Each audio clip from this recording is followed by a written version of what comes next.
مانا کہ محبت کے سفر میں ہر گام پہ 100 مشکل ہے، لیکن یہ سفر آسان بھی ہے اگر ساتھ تمہارا ہو جائے۔ اگر تو ساتھ چلے تو پھر یہ سفر مشکل ہے۔ ہارون رشید نا اپنے محل کی چھت پہ ٹہل رہا تھا، سب سے اوپر والے چوارے پر۔ نیچے سے حضرت بہلول دانا گزر رہے تھے، اوپر اس کے ساتھ سپاہی بھی تھے، گن مین بھی تھے۔ اس نے کہا یہ بابا تو ذرا اوپر اٹھاؤ۔ انہوں نے ایک ڈولی، ایک ٹوکری سمجھ لیں، اس کو رسیاں باندھ کے نیچے پھینکا۔ نیچے جو سپاہی تھے ان کو کہا کہ یہ بابا جی کو پکڑ کے اس میں بٹھاؤ۔ انہوں نے جبرن تھاما بابا جی کو، اس میں ڈالا، اوپر والوں نے کھینچ لیا۔ 2-3 منٹ لگے۔ ہارون رشید کے سامنے حضرت بہلول دانا پہنچ گئے تو تھوڑے ناراض بھی ہوئے کہ یہ کوئی طریقہ تو نہیں نہ بلانے کا۔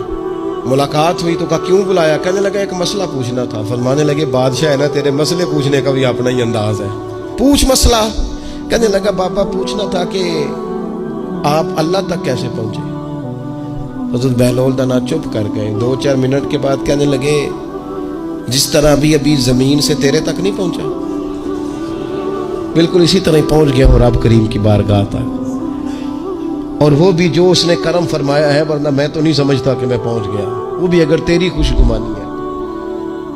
ہارون رشید کہنے لگا مجھے سمجھ نہیں آئی۔ فرمانے لگے تو بادشاہ جو ہے اتنی جلدی کیسے سمجھ میں آئے گی تجھے بات؟ فرمانے لگے اگر میں تجھ سے ملنا چاہتا نا تو میں ایک درخواست لکھتا، پھر کسی وزیر سے سفارشی سائن کراتا، پھر وہ جمع کراتا، پھر مجھے ٹائم ملتا کہ فلاں دن فلاں تاریخ فلاں ٹائم آ جانا، پھر آ کے میں لائن میں لگتا۔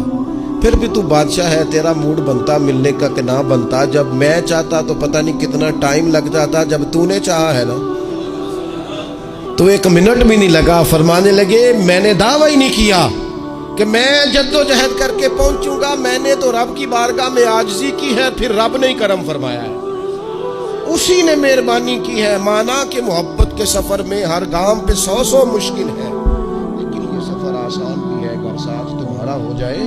اس کے کرم کا ساتھ رہا ہے، اس سے عافیت مانگی ہے، اپنے آپ کو اس کے سپرد کیا ہے تو اس نے کرم کر دیا۔